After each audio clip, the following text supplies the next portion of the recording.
Olá galera, neste vídeo eu estarei deixando uma mensagem de Deus para você. Por favor se inscreva e compartilhe esse vídeo para que esta mensagem possa ajudar mais pessoas. Eu deixarei na descrição links que possam te ajudar. E também deixarei meu contato caso queiram serviços de manutenção de computadores, montagem de PC gamer e lindas churrasqueiras de inox, aço carbono ou por encomenda. Churrasqueira para apartamentos que não produz fumaça. Links na descrição. Se quiser fotos das churrasqueiras é só pedir que eu mando pelo WhatsApp. Muito obrigado. Agora vamos ao vídeo. Quantos são animados para receber a palavra de Deus essa noite? Glória a Deus. Então vamos lá. Abra a sua Bíblia, por favor. No livro do profeta Daniel, no capítulo 5. Livro do profeta Daniel, capítulo 5. Eu vou começar lendo primeiro um versículo que sozinho não comunica aquilo que eu quero compartilhar com vocês, mas só me ajuda a definir o trilho para onde vamos. Depois, no mesmo texto, Daniel, capítulo 5, eu quero ler um texto bem maior. Bom, as palavras que definem aqui o nosso trilho hoje estão no versículo 27, que diz: pesado foste na balança e achado em falta. Eu creio que foi em 2011, eu preguei uma mensagem aqui intitulada Pesados na Balança. Depois, com o passar dos anos, olhando para essa, deu a impressão que era tema de dieta. Pesados na balança, eu decidi mudar. Mas a ideia é falar que Deus tem a sua própria balança e que Ele, como comunicou aqui, Ele nos pesa. Isso é uma alegoria que precisa ser entendido. Então, o novo tema dessa mensagem será a balança divina. E para que a gente consiga entender o pano de fundo, o background por trás da história, eu quero que você volte comigo lá no início do capítulo 5. Nós vamos ler primeiramente do versículo 1 até o versículo 6. O texto sagrado diz assim: o rei Belsazar deu um grande banquete a 1000 dos seus grandes e bebeu vinho na presença dos 1000. Enquanto Belsazar bebia e apreciava o vinho, mandou trazer os utensílios de ouro e de prata que Nabucodonosor, seu pai, tirara do templo, que estava em Jerusalém, para que neles bebessem o rei e os seus grandes, as suas mulheres e concubinas.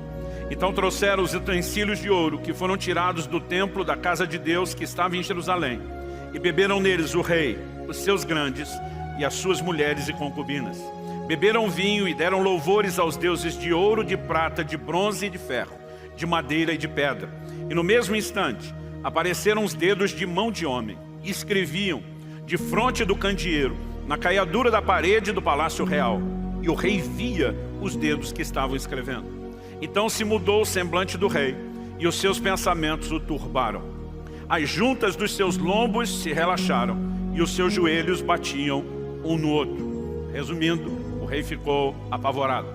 Versículo 7, eu não vou ler todos os versículos para ganhar tempo, mostra que o rei manda chamar todos os sábios, os magos, os encantadores, dizendo que quem conseguisse ler aquela escritura, declarar sua interpretação, seria honrado. O versículo 10 nos mostra que a rainha mãe se posiciona e diz para o rei não se assustar. Verso 11 ela diz: há no teu reino um homem que tem o espírito dos deuses santos. Lembrando aqui que isso é um ímpio falando, uma pessoa não temente a Deus, tentando explicar o que ela viu em Daniel, um profeta, um homem de Deus. Ela diz: há no teu reino um homem que tem o espírito dos deuses santos. Nos dias de teu pai se achou nele luz e inteligência e sabedoria, como a sabedoria dos deuses. Teu pai, o rei Nabucodonosor, assim teu pai, o rei, o constituiu chefe dos magos, dos encantadores, dos caldeus e dos feiticeiros. Porquanto o espírito excelente, conhecimento, inteligência, interpretação de sonhos, declaração de enigmas e solução de casos difíceis se acharam nesse Daniel, a quem o rei pusera o nome de Beltesazar. Chame-se, pois, Daniel, e ele dará a interpretação. Verso 13 diz que Daniel é introduzido à presença do rei, eles conversam. O rei, na verdade, diz que esperava dele a interpretação. Daniel, nessa altura do campeonato, já idoso, muito tempo na Babilônia, servindo já desde uma geração anterior entra rasgando no verso 17. Então respondeu Daniel e disse na presença do rei: os teus presentes fiquem contigo e dá os teus prêmios a outra. Em outras palavras, ele está dizendo: estou nem aí porque você acha que pode soar como recompensa. Eu estou aqui para te dar uma mensagem sem intenção nenhuma de te agradar. E o texto nos diz o seguinte, ele termina o verso 17 dizendo: eu lerei ao rei a escritura e lhe farei saber a interpretação. 18. Ó rei, Deus o Altíssimo deu a Nabucodonosor teu pai o reino e grandeza, glória e majestade. Por causa da grandeza que lhe deu, povos, nações e homens de todas as línguas tremiam e temiam diante dele. Matava a quem queria e a quem queria deixava com vida. A quem queria exaltava e a quem queria abatia. Deixa eu fazer uma pausa na leitura. Babilônia se tornou, na história da humanidade, o primeiro império de proporções mundiais. O primeiro reino que dominou e subjugou todos os outros reinos da terra. Isso depois se estendeu quando Babilônia foi sucedida pelos Medo-Persas. Aconteceu uma terceira vez quando a Grécia de Alexandre o Grande assume o lugar dos Medo-Persas. E uma quarta vez quando o Império Romano, assume o reinado mundial, até então exercido por esses três grupos, por essas três etnias. Depois, com o final do Império Romano, nunca mais houve um reino ou uma dominação global. Houve tentativas, a lá Napoleão e outras, mas ninguém nunca mais conseguiu essa façanha. Então tente imaginar nesse momento, se até hoje nunca mais houve uma repetição disso. Naqueles dias era a primeira vez que alguém dominava a terra toda. Daniel está se dirigindo a Belsazar, filho de Nabucodonosor, o homem que governou toda a terra nos seus dias. Estamos assim num momento único da história e ele reconhece, seu pai só teve o que teve porque Deus o exaltou. Verso 20. Quando porém o seu coração se elevou e o seu espírito se tornou soberbo e arrogante, foi derribado do seu trono real e passou dele a sua glória. Foi expulso dentre os filhos dos homens e o seu coração foi feito semelhante ao dos animais e a sua morada foi com os jumentos monteses. Deram-lhe a comer erva como aos bois e do orvalho do céu foi molhado o seu corpo, até que conheceu que Deus, o Altíssimo, tem domínio sobre o reino dos homens e a quem quer constitui sobre ele. Depois, se você quiser detalhes desse episódio, está no capítulo 4 do livro de Daniel.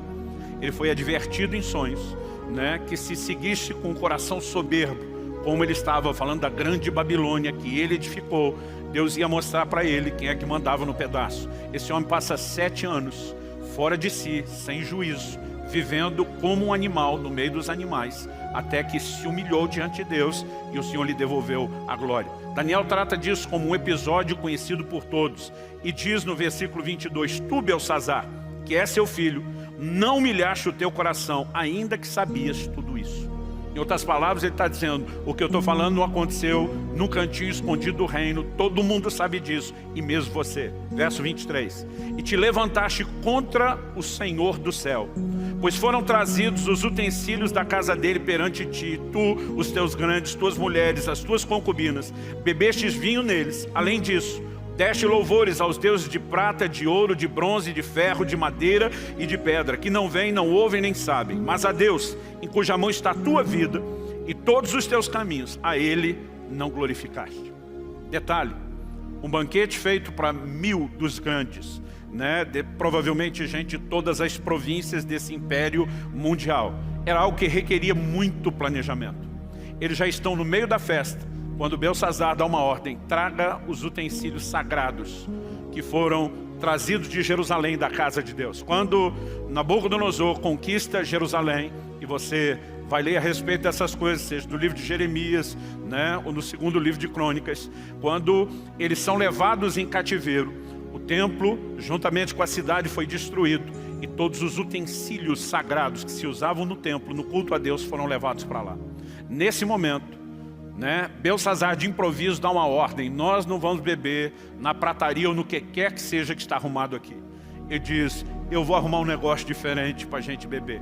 E aquilo não era para embelezar a festa, era que enquanto eles cultuavam os seus deuses, era uma maneira de afrontar e de profanar os utensílios do culto sagrado a Deus. Ou seja, há uma atitude deliberada de rebelião a Deus quando ele age dessa forma.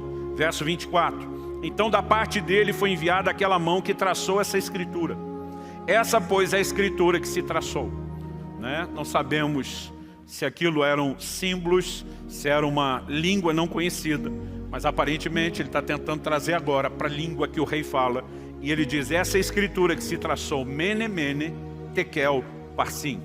Essa é a interpretação daquilo, Mene, a palavra que é apresentada 2 vezes. Contou Deus o teu reino e deu cabo dele. Tekel, pesado foste na balança e achado em falta. Pérez, que é considerado a forma plural, né, de Parsim, dividido foi o teu reino e dado aos medos e aos persas. Versículo 30 diz assim, naquela mesma noite foi morto Belsazar, rei dos caldeus, e Dario, o Medo, verso 31, com cerca de 62 anos, se apoderou do reino. Em outras palavras, o juízo de Deus se estabeleceu de forma definitiva sobre Babilônia e de uma maneira direta, pessoal, para com Belsazar. Agora, eu quero tomar essa cena e essa palavra de juízo, que Deus quis que ficasse registrado, não apenas para que a gente soubesse o que aconteceu um dia na história, mas para que também a gente pudesse aprender com isso. E eu quero destacar que, ao fazer essa menção do pesado foste na balança e achado em falta, Deus está falando de um tipo de balança diferente do que a gente usou. Embora, quando era garoto, ainda havia coisas parecidas no meio dos feirantes, né? Já há muito tempo não é o tipo de balança que se usa. Eu queria mostrar uma foto, né? É lógico que as fotos que eu colhi aqui na internet não são de balanças tão antigas quanto aquela época, né? Mas normalmente você tem essa balança com 2 pratos. O que temos ali na base, né, da balança são pesos distintos, né? Então, por exemplo, meio quilo, 1 quilo. A ideia dos pratos era gerar um equilíbrio. Tem a outra balança, às vezes ela era suspensa, né? Então se colocava um peso padrão em uma e se colocava o que quer que fosse que seria comparado com o peso padrão na outra, né? Então no nosso sistema de medidas, 1 quilo. Você vai ver na Bíblia outros tipos de medidas que eles usavam. Então normalmente aquilo, né, precisava se equilibrar. Aliás, a etimologia, a origem da palavra equilibrar, equi no latim significa igual, libra significa peso, é pesos iguais. Era quando os pratos se juntavam, né? A palavra balança, muito conhecida, né, dentro do contexto do Império Romano, no latim é lance ou lance, é a palavra que significa prato, e bi são 2 pratos, né? Tanto que no inglês o termo balance é usado para falar de equilíbrio. Então Deus está dizendo, pesado foste na balança e achado em falta. Com isso Deus está comunicando o quê? Eu tenho um peso, um padrão para avaliar você. E no seu caso, Belsazar, Deus falando com ele, você está em dívida. Você não está atendendo ao padrão que eu estabeleci.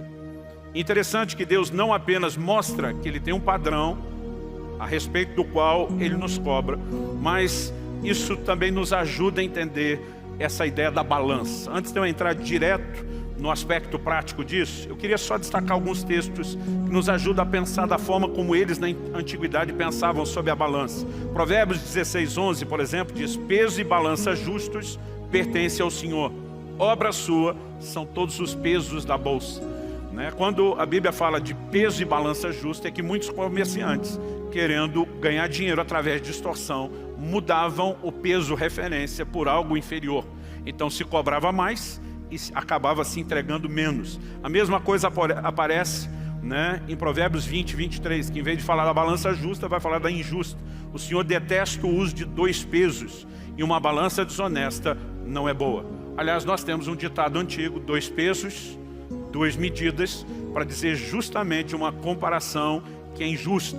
Né? Qual era a mensagem simbólica aqui? Deus tem uma balança e nos pesa ou nos compara com o seu padrão.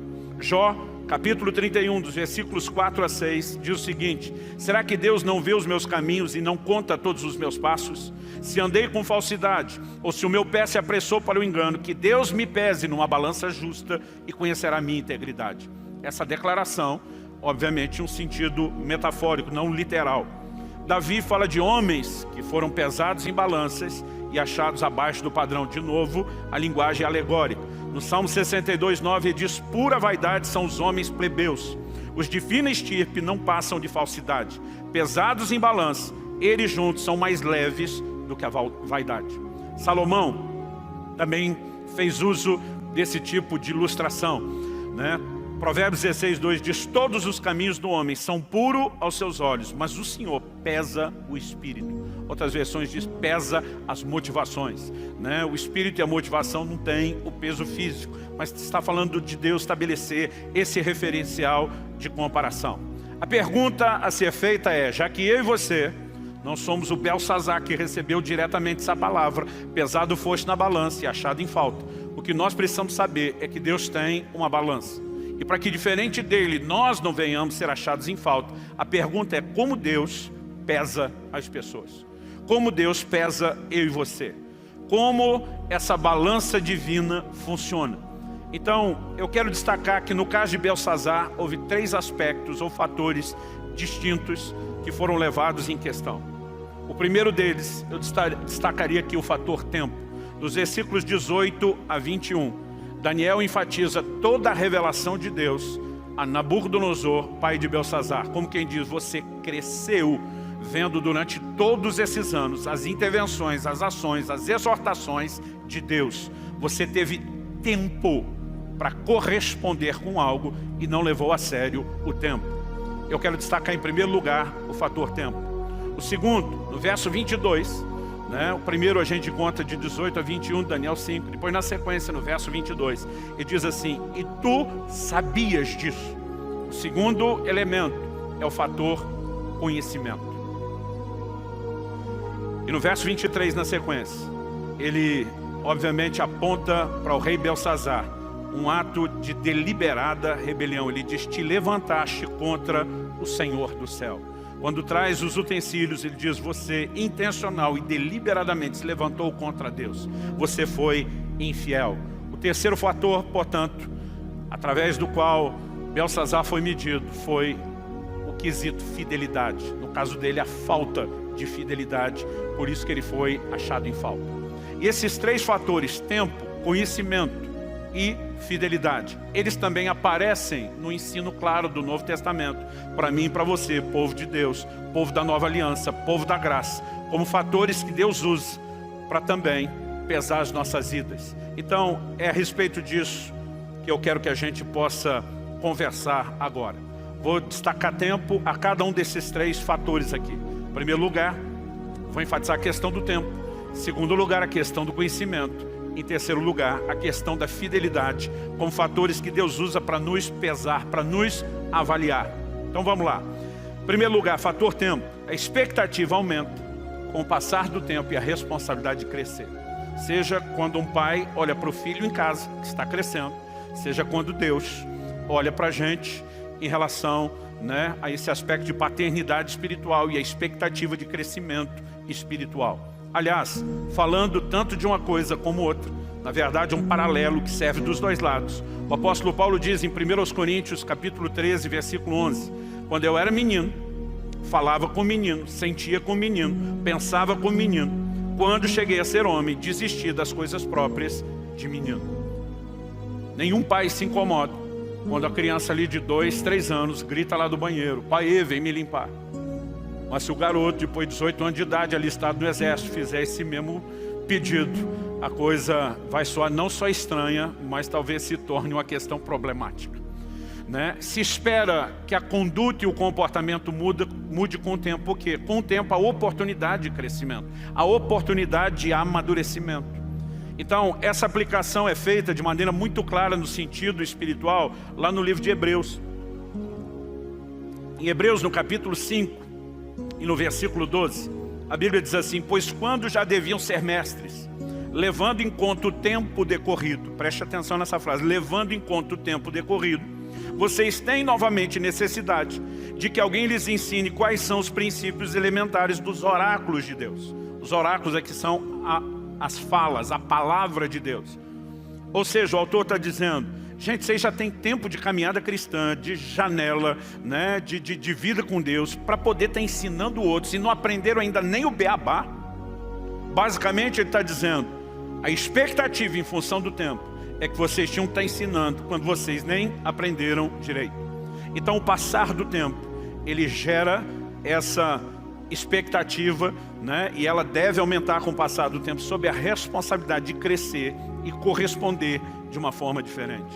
1 Timóteo capítulo 3, versículo 6. O apóstolo Paulo começa no início do capítulo falando sobre aqueles que almejam ser bispos, né? Querem não apenas servir a Deus, mas um posicionamento de liderança dentro da casa de Deus. Ele mostra que além de desejar isso, né, de ter o anseio, essa pessoa deve apresentar qualificações. Depois das qualificações, ela ainda será aprovada. Só depois de ser aprovada é que ela poderá, se depois da prova passar nela, ser estabelecida. Quando ele ainda está apresentando as qualificações, ele diz em 1 Timóteo 3,6, que o bispo não seja recém-convertido. Algumas traduções usam o termo neófito, significa novo na fé, ou seja, recém-convertido. Que o bispo não seja recém-convertido, para não acontecer que fique cheio de orgulho e incorra na condenação do diabo. Em outras palavras, o que está se dizendo é que alguém que ainda não tem muito tempo de caminhada na vida cristã está vulnerável a determinadas ciladas que quem tem tempo e teve oportunidade para crescer já não estaria tão vulnerável. Não significa que o tempo por si resolva todas as coisas, porque a mensagem de Hebreus 5,12 mostra que tem gente que o tempo passa e ele não necessariamente corresponde, mas o tempo é um fator para cobrança e isso não pode ser ignorado. Aliás, em Atos, no capítulo 21, no versículo 16, a Bíblia, numa pequena frase, nos ensina algo fantástico. A Bíblia se refere a uma pessoa dizendo assim: Minason, de Chipre, discípulo antigo. Quando diz Minason, é uma referência ao seu nome, à identidade. Quando diz de Chipre, está falando no mínimo da procedência, da naturalidade. O texto não é claro se ele morava lá ou se só nasceu lá. Mas depois traz o que eu chamo aqui de uma virtude velada. Discípulo antigo. Algumas poucas traduções dizem discípulo velho. Eu gosto da tradução discípulo antigo, porque o que está em questão não é a idade do discípulo, é quanto tempo ele é discípulo de Cristo. Se fosse isso, era só dizer que o cara era velho, que ele era um ancião, ou numa linguagem bíblica polida, avançado em dias. Mas quando a Bíblia diz discípulo antigo, está dizendo, esse tem história, esse foi testado, esse foi aprovado, esse tem anos de janela na caminhada cristã. E eu chamo isso de uma virtude velada, porque a experiência é algo que a gente passa a valorizar muito mais com o tempo. Eu me lembro, no meu primeiro ano, né, de ministério pastoral, pastor Francisco, que hoje é parte aqui do nosso presbitério, que foi um dos que botou a mão na minha cabeça, me ordenou e me estabeleceu no ministério quando servia no interior do Paraná. Eu me lembro de um dia ele olhar para mim e falou: bonitão, se você acha, né, que você vai ter um reconhecimento rápido de toda a igreja para o seu ministério e a sua liderança, você está enganado. Ele diz no mínimo de 2 a 3 anos para que a igreja de fato te reconheça e te respeite como líder. Eu falei, vamos diminuir essa conta que eu já estou aqui 1 ano antes de ser ordenado. Ele falou, por isso que eu disse de 2 a 3, já levando em conta isso. E dentro de mim eu pensei, sabe de nada.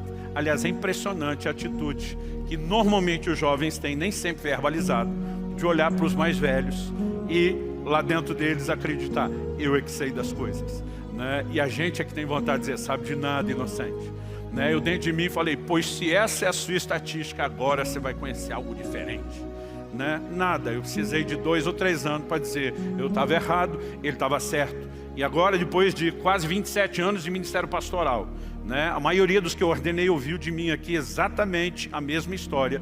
Eu dizia, construa isso com calma e com paciência, né? Não se deixe desanimar quando você lidar com a falta de reconhecimento de alguns. Tem coisas que a gente só constrói com o tempo.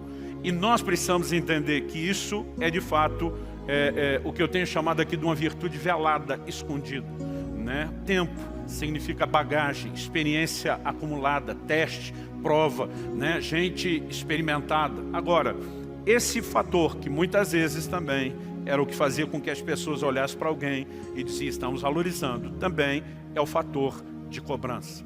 É lógico que nós não podemos cobrar de uma criança, né, aquilo que ela não teve tempo para crescer. Eu sempre conto uma história de uma ocasião que chamei a atenção do meu filho e fez alguma criancice, né, porque era muito garoto, ele devia ter lá seus 7, 8 anos, se eu estiver errado, no máximo 9, né? E eu lembro que eu dei uma bronca no meu filho e falei, Israel, para com isso, você parece criança. Ele parou, olhou para mim e falou, pai, eu sou criança. Né? A turma lá em casa diz que apesar do meu lado gaiato, muitas vezes minhas brincadeiras eu falo tão sério que eles não conseguem saber se a gente está brincando. Né? E eu estava dizendo, pois é filho, era exatamente isso que papai estava dizendo. Agora, já houve momentos, depois de crescido, eu dizer, estou de olho em você. Não haja como criança. É lógico que com o passar do tempo há uma expectativa de crescimento. Isso não é o que a gente tem só com os filhos naturais, mas Deus, com seus filhos espirituais, externa exatamente a mesma coisa na Bíblia. Isso significa o quê?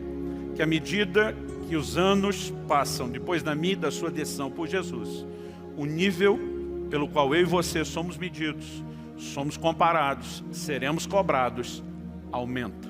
Então, se você já tinha um problema de não gostar de a cada ano fazer aniversário e ficar mais velho, acrescente a isso o fato de a cobrança de Deus aumenta com você à medida que o tempo passa. O segundo fator pelo qual eu e você seremos cobrados, o fator conhecimento. E se você puder me acompanhar, eu quero ler um texto do Evangelho de Lucas. Lucas, capítulo 12. Eu quero ler especificamente os versículos 47 e 48. O tempo não permite a gente ler o texto todo, eu vou direto nesses versículos 47 e 48, que dizem assim: aquele servo, porém, que conheceu a vontade do seu senhor e não se aprontou, nem fez segundo a sua vontade, será punido com muitos açoites. Aquele, porém, que não soube a vontade do seu senhor e fez coisas dignas de reprovação, levará poucos açoites. Mas aquele a quem muito foi dado, muito lhe será exigido. E aquele a quem muito se confia, muito mais lhe pedirão. Então vamos lá. O que esses dois servos, um apresentado no verso 47, outro apresentado no verso 48, têm em comum? A Bíblia diz que nenhum dos dois fez a vontade do seu Senhor. E não apenas não fizeram o que lhes foi dito que deveria ser feito, mas houve ainda o destaque aqui para coisas dignas de reprovação. Então nenhum dos dois fez o que se esperava deles. Nenhum dos dois fez aquilo que lhe foi mandado. Isso eles têm em comum. Também podemos dizer que os dois têm em comum a consequência. Ambos foram julgados, ambos foram punidos, ambos receberam açoites. Agora, o que eles têm de diferente? Não apenas a quantidade de açoites. O primeiro, que conheceu a vontade do seu Senhor e não fez, foi punido com muitos açoites. O outro, que não conheceu e porque não conheceu não fez, foi punido com poucos. Então, aqui nós temos um elemento de distinção. Um punido com muito porque conhecia, o outro com menos porque não conhecia. E eu acho que aqui nós temos um fator importante, né? A diferença entre os dois é que quem não conheceu a vontade, o primeiro que conheceu a vontade e não fez, foi julgado por não fazer aquilo que sabia que tinha que ser feito. Mas pastor, o outro não conheceu. Exatamente por isso vai ser julgado com menos açoites. Porque ele está sendo julgado não só por não fazer, mas está sendo julgado por não ter buscado conhecer. Então essas coisas precisam ser levadas em questão, né? Um julgado porque não correspondeu à altura do conhecimento. O outro por não ter buscado o conhecimento. Quando a gente reconhece essas coisas, não dá para desassociar a frase final do versículo 48, quando Jesus diz: a quem muito foi dado, muito será exigido. Em outras palavras, você vai ser cobrado na proporção do que recebe. Ela vale para o tempo de vida cristã e ela vale para o conhecimento. Em outras palavras, nós podemos chegar à conclusão de que o conhecimento da verdade, ele não é só um privilégio, ele também é uma responsabilidade. Isso significa que a cada ministração como essa, eu estou aumentando o peso de responsabilidade sobre cada um de vocês. Eu estou colocando um pouquinho mais de peso naquela balança, naquele referencial, naquele padrão, pelo qual Deus irá cobrar você. E quando olhamos para a Escritura, é evidente que o juízo é proporcional ao conhecimento. Deixa eu citar um outro texto. Ele está na segunda epístola de Pedro, no capítulo 2, nos versículos 20 e 21. Se você for rápido de endereço, tenta localizar. Se não, talvez só anote, você pode ler depois. né, esse texto traz uma mensagem forte, eu diria pesada. O apóstolo Pedro diz assim: portanto, se depois de terem escapado das contaminações do mundo, mediante o conhecimento do Senhor e Salvador Jesus Cristo, se deixam enredar e de novo são vencidos, o seu último estado se tornou pior do que o primeiro. Pois teria sido melhor que eles nunca tivessem conhecido o caminho da justiça, do que após conhecê-lo voltar atrás, se afastar do santo mandamento que lhes havia sido dado. Olha que sério. No verso 20, ele fala de gente que já escapou das contaminações do mundo, mediante o conhecimento do Senhor e Salvador Jesus Cristo. Está falando da conversão, do novo nascimento. No entanto, se essas pessoas se deixam enredar de novo, a ponto de serem vencidos, seu último estado se tornou pior do que o primeiro. Eu me aborreço com gente dizendo que o crente pode brincar à vontade com o pecado em nome da graça e que não tem problema nenhum. A Bíblia está dizendo que um crente nessa condição está no estado pior do que o não crente. O não crente morreu naquele estado, vai acontecer o que com ele? Está perdido. Ou se você quiser tirar a linguagem teológica e usar uma linguagem mais honesta, popular, está lascado. Agora a Bíblia diz que o que desviou e esculhambou está pior do que o primeiro, e no entanto está salvo. Como é que você vai entender isso? Agora, a ênfase é colocada onde? Ele diz: melhor lhes teria sido nunca tivessem conhecido o caminho da justiça. Mas pastor, se nunca tivesse conhecido o caminho da justiça, eles não iam para o inferno? E era melhor não ter conhecido? Sim, porque vai para o inferno do mesmo jeito, com a diferença de que, tendo conhecido, ainda no inferno vai ter um juízo mais severo do que o que não conheceu. Então, essas coisas precisam trazer temor ao coração. Pastor, o senhor está tentando tocar o terror na gente? Não achei que precisava explicar. Isso significa, eu vou repetir, que conhecer a verdade não é apenas um privilégio, é uma responsabilidade. No entanto, ao longo dos anos, eu tenho visto o mesmo engano que se manifesta no pensamento, no poder dedutivo incrível de alguns irmãos, que logo parecem dizer: então é melhor não conhecer, porque se eu vou ser cobrado de acordo com o tempo, não dá para falar isso, é melhor o tempo não passar, porque eles sabem que não tem jeito. Mas alguns dizem: então é melhor não conhecer, porque se o peso na balança com o qual sou comparado está aumentando do outro lado com conhecimento, é melhor não conhecer. Eu digo: errado. Quem não conhece não pode ser fiel e também vai ser julgado. Então a lógica é dizer: é melhor conhecer e corresponder. O problema é que sempre tem um malandro que ele quer conhecer sem ter que corresponder, ou não conhecer para não precisar corresponder. A ideia, gente, é corresponder. E o que Deus está dizendo é que é possível corresponder. O Deus justo que vai nos julgar depois não seria injusto em comunicar algo para mim e para você que não está no nosso alcance fazer. Aliás, é para isso que nós temos a graça de Deus. Não é para justificar a desobediência, é para empoderar a nossa obediência, é para nos capacitar a atender às expectativas dele. Então, quando a gente pensa dessa forma, talvez a coisa tenha uma outra maneira de ser entendida, e acredito que dessa forma fica mais leve. Eu quero compartilhar um testemunho pessoal que ilustra essa verdade e a aplicação dela. Há mais ou menos 19 anos atrás, eu era parte de uma equipe ministerial, não era o pastor principal. Estávamos vivendo uma fase dentro de um contexto específico, o tempo não me permite entrar em detalhes, onde dentro da própria equipe a gente estava diante de alguns dilemas, tendo que resolver nossas coisas, né? O nosso líder nos deu liberdade nas reuniões de todo mundo rasgar o coração, falar o que acha, o que pensa, tratar tudo da forma mais honesta possível, e nós passamos a fazer isso. O problema é que depois de algumas dessas reuniões, quando a gente saía dela, a gente continuava a mesma conversa, na ausência do líder. E a mesma liberdade que ele deu, da gente falar para ele o que achava e pensava dele, a gente decidiu continuar usando do lado de fora. Eu lembro que por aqueles dias, eu tive uma experiência que eu nunca mais viria a esquecê-la. Acabei tendo uma erisipela. Isso não é coisa que acontece com tanta frequência na nossa geração. No início o médico estava me acompanhando, não estava conseguindo entender. Eu lembro que naquela ocasião,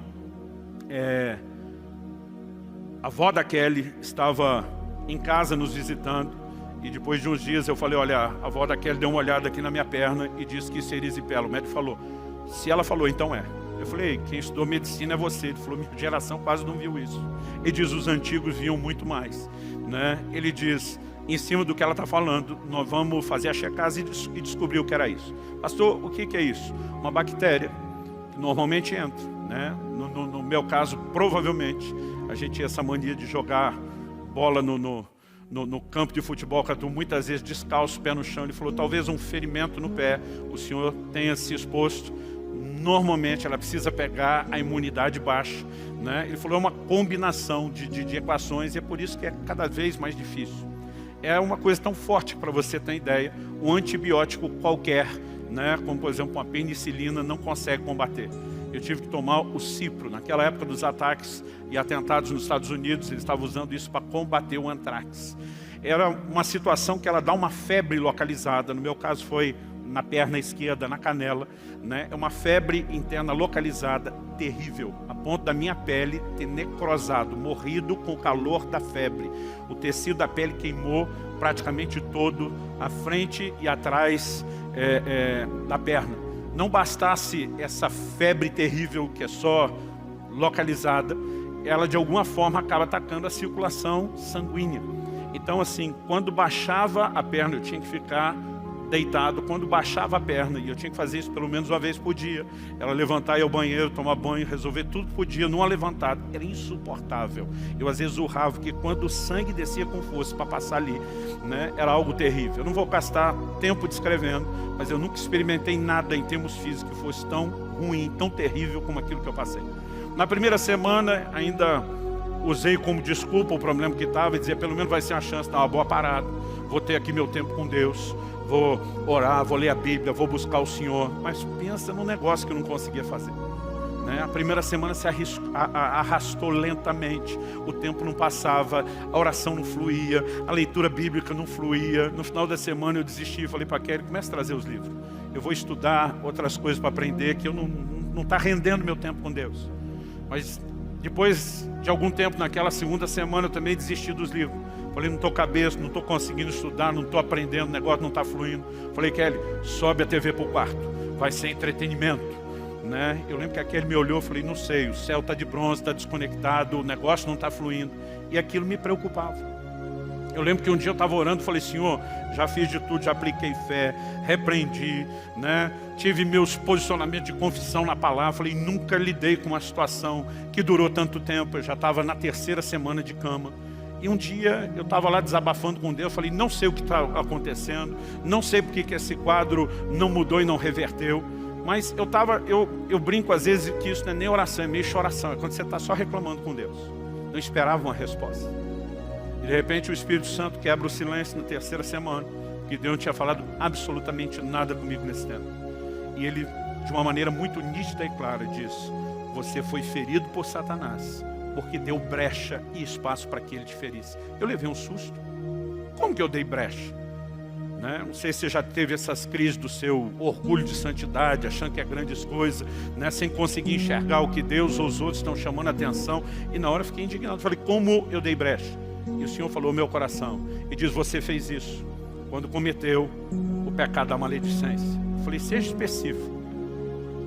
O Senhor disse, cada vez que fora das reuniões, vocês se uniram para continuar a conversa, falando do seu líder, você estava cometendo o pecado da maledicência. Eu falei para Deus, nada que Ele não saiba e que a gente não tenha falado na frente dele. O Espírito Santo diz, pois é, tem 2 tipos de maledicente. O falso e o honesto. Você é o honesto, mas ainda é maledicente. E eu levei um susto com aquilo. O Espírito Santo me fez uma pergunta. Ele disse, se você estivesse no meu lugar de Deus, precisando enviar o seu filho à terra, que fosse entrar como um bebê, precisaria de crescimento e de um pai que o cuidasse, que servisse de referência, quais as virtudes você procuraria nesse pai substituto terreno? Puxei uma folha de papel, comecei a anotar. Eu já tinha anotado mais de 50 virtudes. Quando o Espírito Santo disse, para a sua lista agora, nem continua. Ele diz, vai ver o que a minha palavra diz sobre José. Porque ela só diz 2 coisas sobre José. A minha lista não era tão grande como a sua.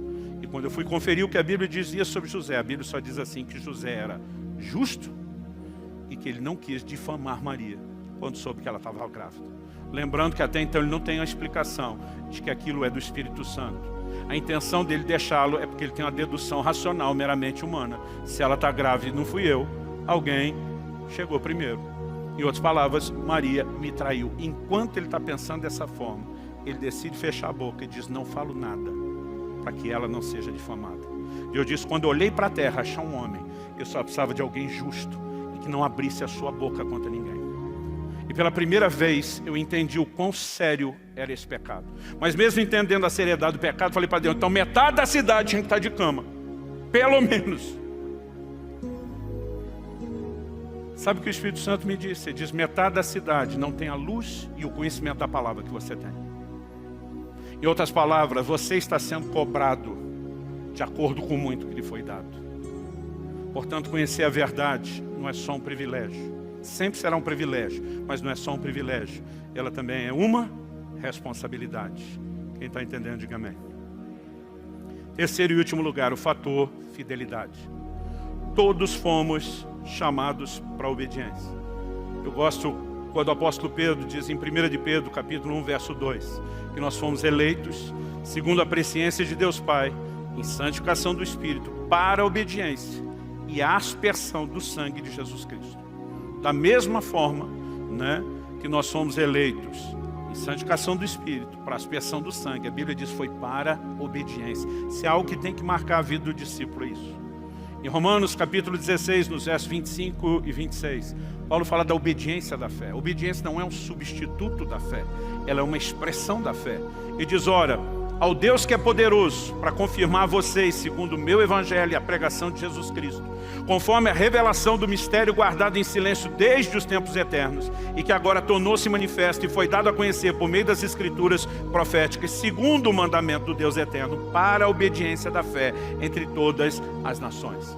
Todos somos chamados para a obediência. Jesus em Mateus 28, 20 diz para fazer discípulos das nações, batizá-los, e diz ensinando-os a guardar todas as coisas que eu tenho ordenado a vocês. Além do aspecto geral da obediência aos mandamentos de Deus, e a fidelidade entra nisso. Aliás, a raiz da palavra fidelidade é fé. E eu estou usando fidelidade aqui em vez de obediência, né? Porque a fidelidade ela ainda entra com aquele elemento e aquela ideia de uma acuracidade, uma precisão na obediência, que é uma expressão de fé. Todos nós precisamos obedecer tudo aquilo que sabemos de Deus. Diferente de Belsazar, que tinha uma vaga noção e não obedeceu nem aquilo que tinha. Eu e você, que temos o Espírito Santo dentro de nós, podemos ir um nível além. Além das Escrituras, a base de tudo, nós precisamos levar em conta também o aspecto personalizado da obediência a Deus. Pastor, o que é o aspecto personalizado? Além dos mandamentos que servem para todos nós, nós podemos receber determinados comissionamentos de Deus, são pessoais. Em Atos, no capítulo 26, nos versículos 19 e 20, a Bíblia nos mostra que quando o apóstolo Paulo está diante do rei Agripa, dando testemunho da sua conversão, de como Jesus apareceu para ele, ele diz o que foi que Jesus falou: eu te envio aos gentios, né? Eu vou te livrar das mãos do seu povo, aqui eu te envio, e também os gentios, para lhes abrir os olhos, para convertê-los das trevas para a luz. Ele dá uma lista. Depois, no verso 19 e 20, ele conclui a ideia da seguinte maneira: assim, ó rei Agripa, não fui desobediente à visão celestial, mas anunciei primeiramente aos de Damasco e em Jerusalém, por toda a região da Judéia e também aos gentios, que se arrependessem e se convertessem a Deus, praticando obras dignas de arrependimento. Em outras palavras, ele vai dizer: eu só estou aqui sendo julgado diante de você, porque eu não fui desobediente à visão celestial. Desde o dia em que Jesus me apareceu e me comissionou, eu tomei uma decisão: eu vou obedecer esse comissionamento pessoal que eu recebi. Não era todo mundo que estaria diante de reis, como Jesus falou que Paulo estaria. Não era todo mundo, né, que seria levado aos gentios da forma como Deus o levou. Então, tinha o aspecto do que nós podemos chamar da grande comissão para todo mundo, mas aqui Paulo está falando no nível personalizado. E eu e você precisamos entender a responsabilidade de não só andar nos mandamentos claros da palavra de Deus, mas de cultivar um relacionamento de sensibilidade ao Espírito Santo, inclusive em questões que nos são trazidas de forma bem pessoais. Aliás, Quando eu abordo essa questão da fidelidade como essa acuracidade, a precisão na obediência, eu me lembro de um dilema que eu carreguei por muito tempo, entre duas parábolas de Jesus. Em Mateus, no capítulo 25, nós temos a parábola dos talentos. Talento era uma medida monetária, era uma grande soma de dinheiro que foi confiado, né, a alguns servos para que eles trabalhassem o dinheiro e multiplicassem o capital investido que foi colocado na mão deles. A outra parábola está em Mateus 20, é chamada a parábola dos trabalhadores. Alguém sai contratando trabalhadores para vir ao longo de todo o dia. Uns trabalharam 12 horas, que a jornada de trabalho era de sol a sol, do nascer ao pôr do sol, 12 horas. Mas alguns, né, foram trabalhando metade do expediente, menos ainda as últimas horas. Teve um grupo que trabalhou só a última hora. Interessante, quando eu olhava para essas duas parábolas, me soavam um tanto quanto contraditório. Na parábola dos talentos, nós temos 2 servos que podem ser considerados fiéis e um infiel. Os 2 foram chamados de fiéis, multiplicaram 100% aquilo que lhes foi dado. Um recebe 5 talentos. Como eu disse, talento era uma quantia imensa de dinheiro. 5 talentos nem se fala. Quando vai prestar contas, ele diz para o Senhor, aqui está os 5 que você me deu, aqui está os outros 5 que eu ganhei. E multiplicou o capital em 100%. A Bíblia diz que Deus distribuiu a cada um segundo a sua capacidade. Porque Deus não é injusto para exigir de ninguém algo que ele não possa fazer. Então o outro recebeu 2 talentos. Ainda era uma grande soma, mas não se compara dos 5. Quando vai prestar conta, ele diz, o Senhor me deu 2 talentos, aqui estão eles, e outros 2, também multipliquei 100%. Os 2 são chamados de servos fiéis, são elogiados. Mas um diz, eu fiquei com medo de perder seu dinheiro, eu enterrei, então agora que o Senhor voltou, estou tirando, devolvendo, está aqui, não perdi nada. O Senhor olha para ele e diz, você foi infiel. Eu esperava que você multiplicasse. Então, obviamente, a recompensa, ela sempre está relacionada àquilo que cada um fez. Aliás, ao longo de toda a Bíblia. Quando a Bíblia diz que cada um de nós será julgado segundo as suas obras, nós sabemos que o galardão, a recompensa, seja um aspecto positivo ou negativo, é de acordo com o que cada um fez. Mas aí chegava em Mateus 20, tinha um que trabalhou o dia inteiro, ou trabalhou não necessariamente o dia todo, outro metade do dia, outro menos a metade do dia. A gente trabalhou 1 hora. Desde os primeiros, contratados para trabalhar 12 horas, disse, se você for trabalhar, eu vou te pagar um denário. O denário era o pagamento de um dia de trabalho, de uma jornada. Mas na hora de acertar, ele começa dos últimos. E quem trabalhou 1 hora só, ganha um denário. Quando ele começa a pagar quem trabalhou 1 hora só, que ganha um denário, os que trabalharam o dia inteiro começam a pensar, então nós vamos ganhar mais. Porque se aquele camarada trabalhou 1 hora só, ele não vai igualar a gente, que suportou o sol, a fadiga, o dia todo. Mas quando chegou a vez deles, eles ganharam um denário. E eles reclamam. O Senhor diz, não foi isso que eu combinei com você? Que você ia trabalhar o dia todo, que eu ia te pagar um denário. Ah, mas o Senhor deu para outro. Eu faço o que eu quero com o que é meu. É quase um clássico bonito e bem falado. Não é da sua conta a maneira que eu lido, né? E Jesus encerra essa história de um jeito que deixava dúvida. Quer dizer, no fim, o céu tem um regime socialista. Não importa a dedicação de cada um. Todo mundo vai desfrutar a mesma coisa. Mas isso contradiz todo o resto da Escritura, não só um versículo. Então alguns começaram a tentar explicar, não, isso deve ser galardão de salvação. Irmão, em lugar nenhum, galardão de salvação tem a ver com trabalho. Nossas obras são sempre uma cooperação e uma correspondência com Deus, né? Mas a graça é favor imerecido e a Bíblia diz que o salário para quem trabalha é dívida. E a salvação não pode ser tratada dessa forma. Então eu pensava assim, ó, como que a gente lida com isso? Até que um dia o Espírito Santo abriu minha mente, me fez entender. É lógico, se há trabalho e se há salário, nós não estamos falando de salvação, estamos falando de galardão. Qual é a diferença? A diferença é que Deus não vai nos comparar uns com os outros em relação ao que cada um fez. Aliás, nós não fomos chamados todo mundo para fazer as mesmas coisas. Às vezes eu pensava, poxa, então o cara que foi aquele evangelista internacional, que ganhou milhares, milhões para Jesus, vai ter um galardão enorme. E eu pensava, se eu não tive o chamado dele, eu não tenho a menor chance de ser rico na outra vida. Já não fui nessa, não vou ser na outra. E aí eu pensava, o sistema, ainda que seja justo em recompensar quem faz, é injusto em não permitir que todo mundo faça a mesma coisa. E foi esse outro dilema que Deus também resolveu quando Ele me fez entender. Se eu chamei um para trabalhar 12 horas, ele foi fiel no que eu chamei, O galardão é pela fidelidade e não pela produtividade.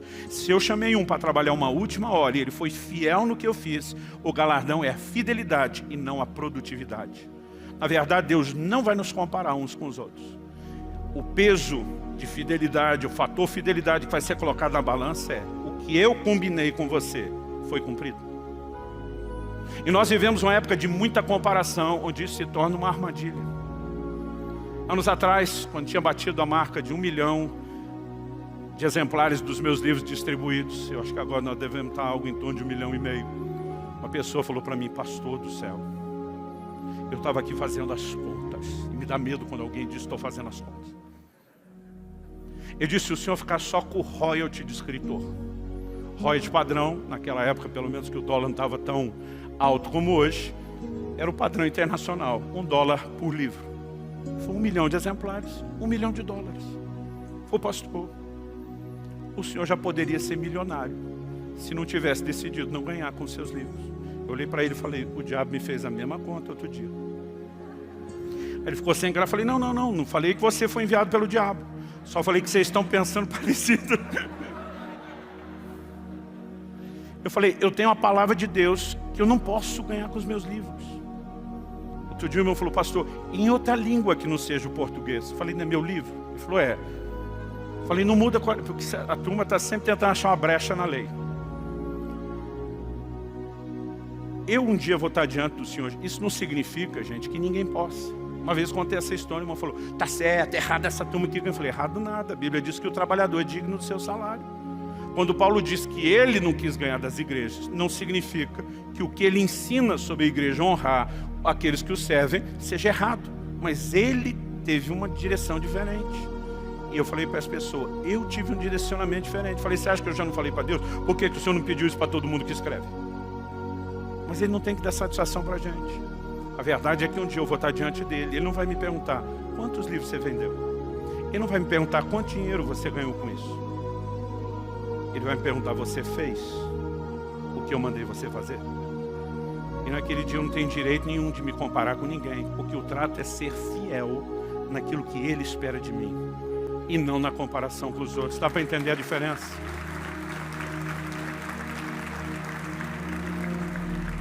Então pode ser que nessa área minha balança seja mais pesada do que de alguns. Como pode ser que para outros nessa área a balança deles esteja mais leve do que a de outros. Mas o fato é que há uma balança. Deus tem o seu peso e Ele tem um padrão de comparação. Eles envolvem 3 coisas: o fator tempo, o fator conhecimento e o fator fidelidade. Não se limita a isso, mas esses 3 são muito recorrentes na Bíblia e era isso que eu queria entregar para você. Eu quero concluir dizendo o seguinte: cada um de nós será pesado, comparado ao padrão por Deus.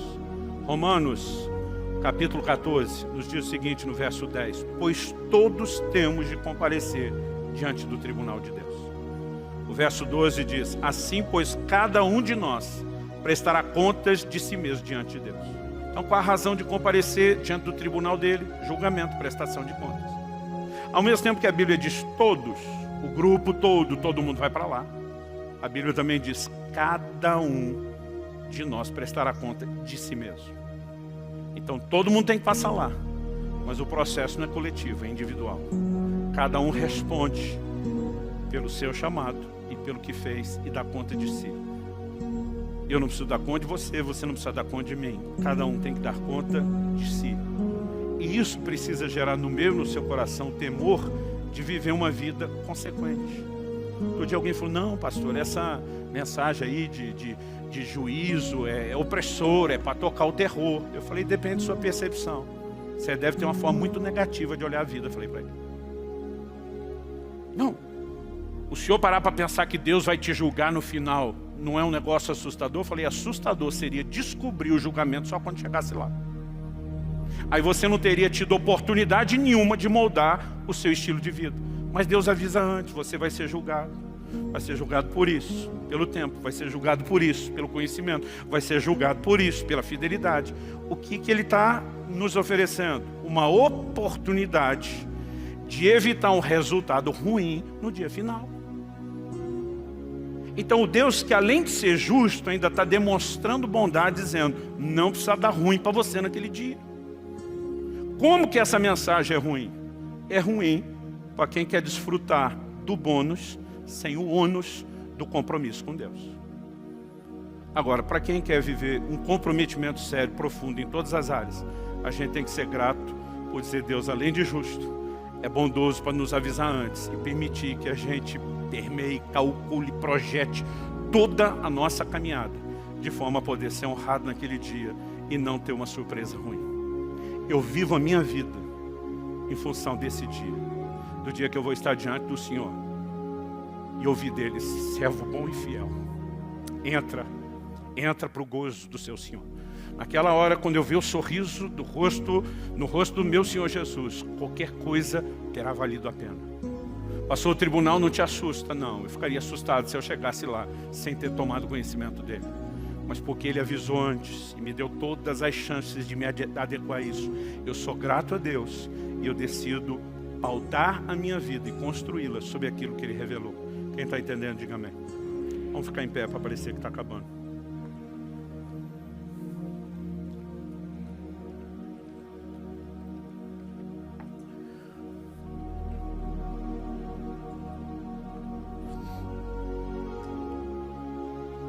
Eu não vou me estender, nós já vamos passar para a ceia. Mas eu gostaria que nós orássemos pelo menos um pouquinho juntos. Eu tenho dito que isso é um hábito que devemos ter sempre depois de receber a palavra. Pai, eu oro por cada um dos meus irmãos e irmãs. Cada um que está conosco nessa reunião presencial. Aqueles que nos acompanham pela internet, seja ao vivo ou por meio de uma gravação. Eu oro que a Tua palavra produza fruto no coração de cada um deles. Nós oramos não apenas por entendimento espiritual, como também por aquela aplicação pessoal que só o Teu Espírito pode fazer. Nós oramos pela capacidade de não apenas pensar e avaliar aquilo que o Senhor está dizendo, mas de conseguir, ó Deus, ter a contextualização dessas verdades pela obra do Teu Espírito Santo dentro de si, que cada um seja levado pelo Senhor, pela expressão e a manifestação da sua graça, a viver esse aspecto. Suplicamos graça e favor do Senhor sobre cada um, sem exceção. Ajuda-nos a entender a maneira como temos vivido em relação aos seus princípios, se estamos nos adequando ou não às expectativas, seja do fator tempo, do fator conhecimento ou do fator fidelidade. Aquelas áreas onde a gente reconhece que não tem aproveitado como deveria, eu oro que possa haver conserto. Mesmo se alguma área, ó Deus, tenha havido uma deliberada resistência ou descaso ao Senhor e aos seus princípios, eu oro por arrependimento e restauração. Eu oro que a Tua graça, que não apenas perdoa as nossas faltas, mas nos capacita a mudar a nossa história, que ela se manifeste em favor de cada um. Que os nossos corações sejam encorajados de forma sobrenatural a trilhar da forma correta diante do Senhor, a pautar os nossos caminhos de forma responsável e consequente, sabendo que há uma balança divina, sabendo que nós seremos pesados, comparados não uns com os outros, mas ao Teu padrão. E queremos em cada um desses fatores, ao ser pesado, poder sorrir para o Senhor e dizer muito obrigado por ter nos avisado antes, por ter nos preparado, por ter nos dado condições de terminar bem diante do Seu tribunal e no dia da prestação de contas. Que nenhum de nós espere esse dia para descobrir aquilo que não quis conhecer ou para se arrepender da não correspondência. Sopra sobre nós, Espírito Santo, gerando uma consciência forte, viva dentro de cada um de nós, da Tua palavra. E derramando a graça para corresponder contigo. É a nossa oração, é o nosso clamor em nome do Senhor Jesus. E para a glória de Deus. Se você crê e concorda, diga amém. Se você recebe essa palavra, diga eu recebo em nome de Jesus.